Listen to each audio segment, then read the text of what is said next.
नमस्कार, Prabhasakshi news network और आप सभी का स्वागत है। पश्चिम एशिया में तेजी से बदलते हालात के बीच एक और जहां अमेरिका और ईरान के बीच सैन्य टकराव तेज होता जा रहा है, वहीं भारत को लेकर भी कई तरह के दावे सामने आए हैं।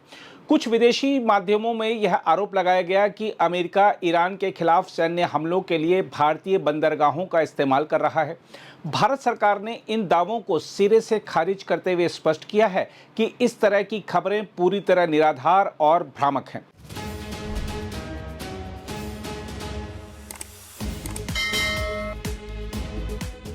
भारतीय विदेश मंत्रालय ने इन आरोपों पर प्रतिक्रिया देते हुए कहा है कि भारतीय बंदरगाहों का किसी भी सैन्य कार्रवाई के लिए इस्तेमाल नहीं किया जा रहा है। मंत्रालय ने कहा कि कुछ विदेशी चैनलों और विश्लेषकों द्वारा फैलाए गए ये दावे तथ्यहीन हैं और भारत की छवि को नुकसान पहुंचाने की कोशिश के अलावा कुछ नहीं है।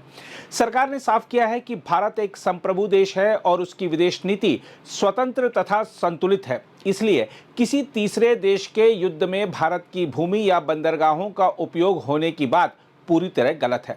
भारत सरकार के इस स्पष्टीकरण के बाद यह भी कहा गया कि अंतर्राष्ट्रीय हालात के बीच जिम्मेदार सूचना का प्रसार बेहद जरूरी है। बिना आधिकारिक पुष्टि के फैलने वाली अफवाहें न केवल भ्रम पैदा करती हैं, बल्कि कूटनीतिक स्तर पर भी अनावश्यक तनाव बढ़ा सकती हैं। विदेश मंत्रालय ने लोगों और माध्यमों से अपील की है कि वह ऐसी अपुष्ट खबरों को फैलाने से बचें और केवल प्रमाणित सूचनाओं पर ही भरोसा करें। इसी बीच समुद्र में हुई बड़ी सैन्य घटना ने इस पूरे संकट को और गंभीर बना दिया है।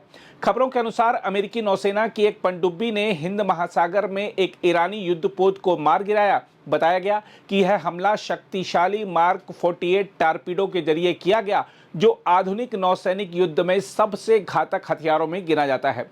इस हमले के बाद ईरानी जहाज समुद्र में डूब गया। हम आपको बता दें कि मार्क 48 टारपीडो को अमेरिका की पनडुब्बियों द्वारा इस्तेमाल किए जाने वाले भारी हथियार के रूप में देखा जाता है।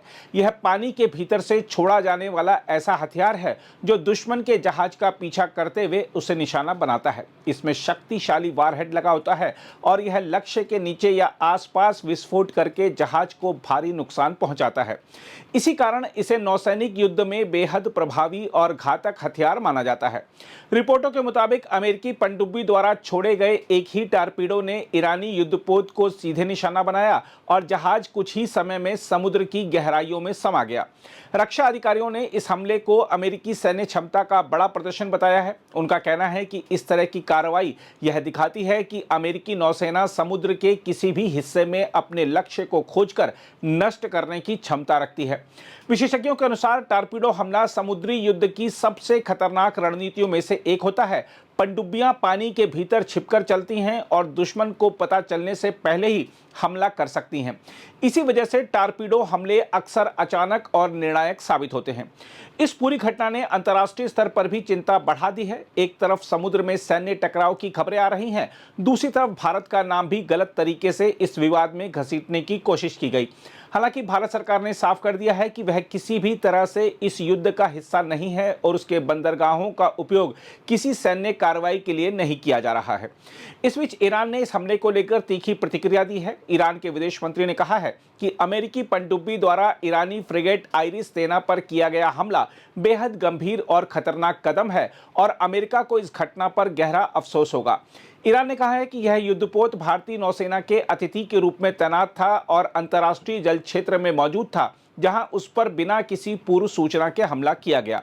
ईरानी पक्ष का कहना है कि इस जहाज पर लगभग 130 नौसैनिक सवार थे और बिना चेतावनी के किया गया यह हमला अंतर्राष्ट्रीय नियमों और समुद्री आचरण के खिलाफ है।